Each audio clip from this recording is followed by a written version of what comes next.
To begin, draw a vertical line to represent the center front and a horizontal line near the top of the center front line to represent your waistline. Determine how long you want your skirt to be. For me, I prefer my skirts to be around 20 to 22 inches long from my natural waist, but whatever length you prefer, measure it down from the waistline and then add a line perpendicular to the center front to represent the bottom of your skirt. Then add a hem allowance, which depending on your fabric choice and personal preference can be anywhere from a 1/4 inch for a simple rolled hem to 8 inches for a double fold 4-inch wide hem. But for your average bottom weight fabric, I like a simple 1 or 2 inch double fold hem, so I'm going to add an extra 2 or 4 inches to the bottom of the skirt pattern to accommodate this.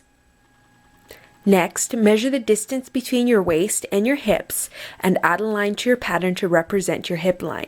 Then, take your hip measurement, divide by 4, and mark off this calculation on the hip line.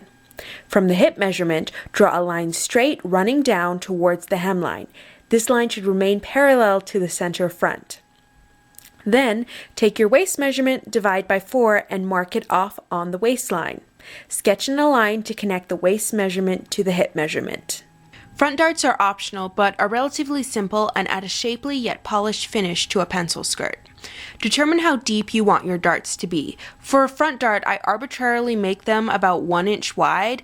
Thus, you're going to need to go back to where you marked off your waist measurement and add that extra inch, and then readjust the side seams as necessary.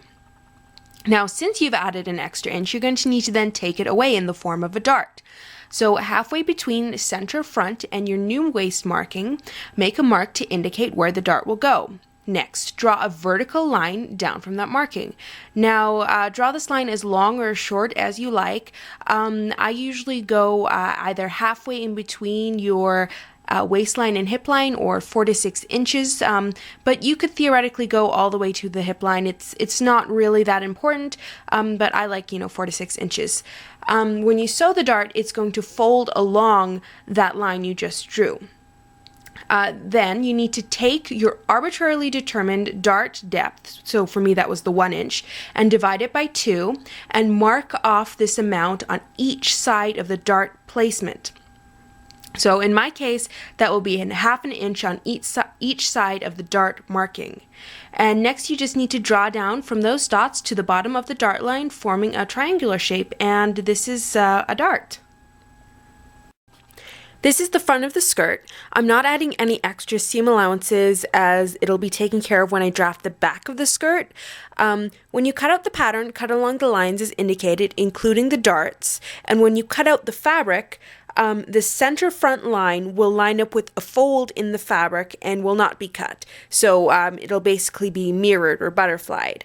Now the dart should be marked off on the fabric but not cut out, so that when your front skirt piece is cut out, it will look kind of like this with the markings like this.